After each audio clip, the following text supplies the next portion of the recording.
Careful, Robin. You've been making a lot of accusations lately. I have evidence this time, okay? Edward didn't simply have a heart attack and then drive into the crowd of the carnival. Why, did someone mess with his car? Somebody messed with his heart. Edward, you ingested something that brought on a heart attack. So who wants him dead?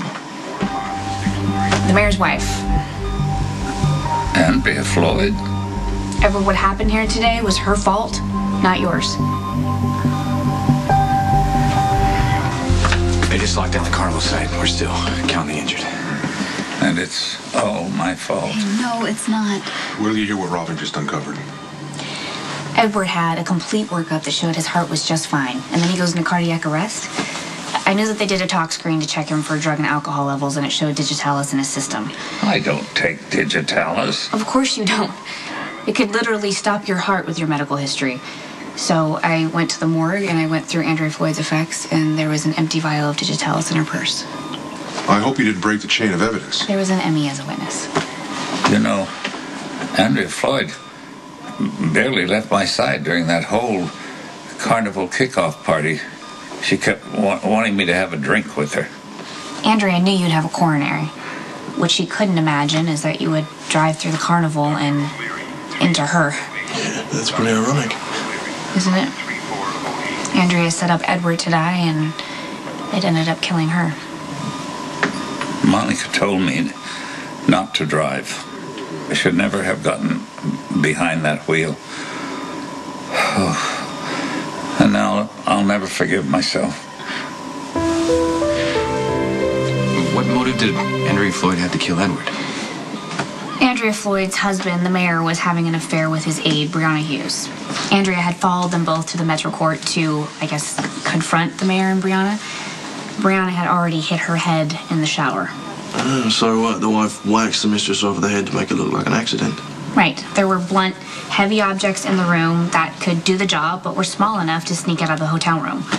In that big, ugly handbag that you asked me about, the one that Andrea was carrying. You remember seeing Andrea Floyd in the hotel that day? Yes. At the end of the corridor, right outside the room where that poor girl was killed.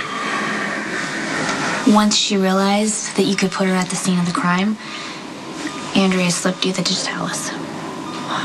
Can't believe she could be that cold. Yeah, Andrea Floyd didn't want to lose her husband or his political career. I just still don't understand how you got involved, Robin. I just wanted to prove Alexis innocent.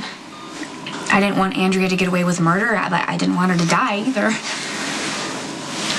I'm going to run all this by forensics. With the toxicology report, the digitalis evidence, I'm sure you'll be exonerated of all charges.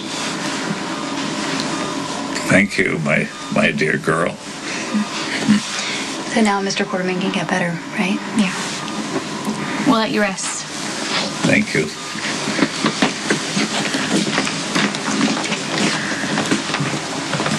Aren't you coming? No, not yet. Now, you see?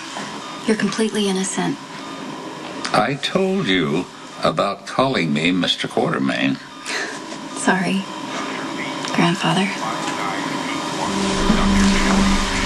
Something's still bothering you, isn't it? I shouldn't have been driving. I hurt so many people.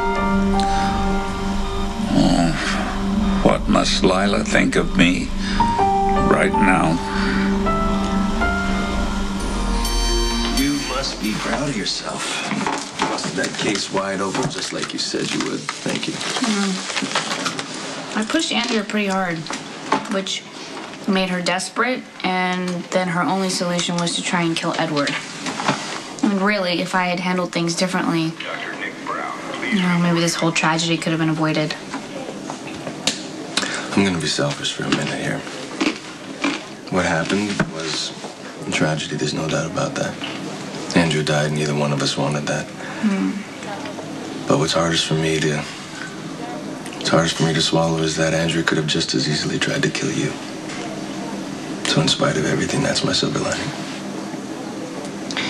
It's funny, I never felt in danger. Get that from your mother. And my father. That's true. I feel like I have the tiniest bit of an idea what it feels like to accomplish a mission. Well, you should be proud of yourself. You were smart. You were committed. I'm very proud of you. Thank you. It means a lot to me. You're welcome. I promise I'll be more careful next time. Oh, come on. Please, no, next time. What do you mean? You know what it's like to be good at something? You know, you get addicted. Maybe that's why I went into medicine. It's kind of the same. Figuring out problems, solving mysteries. Can't waste a talent like that. Oh, maybe I should start reading Nancy Drew to Emma at nighttime. It's in her genes, too. Just don't cut into my NASCAR time with her.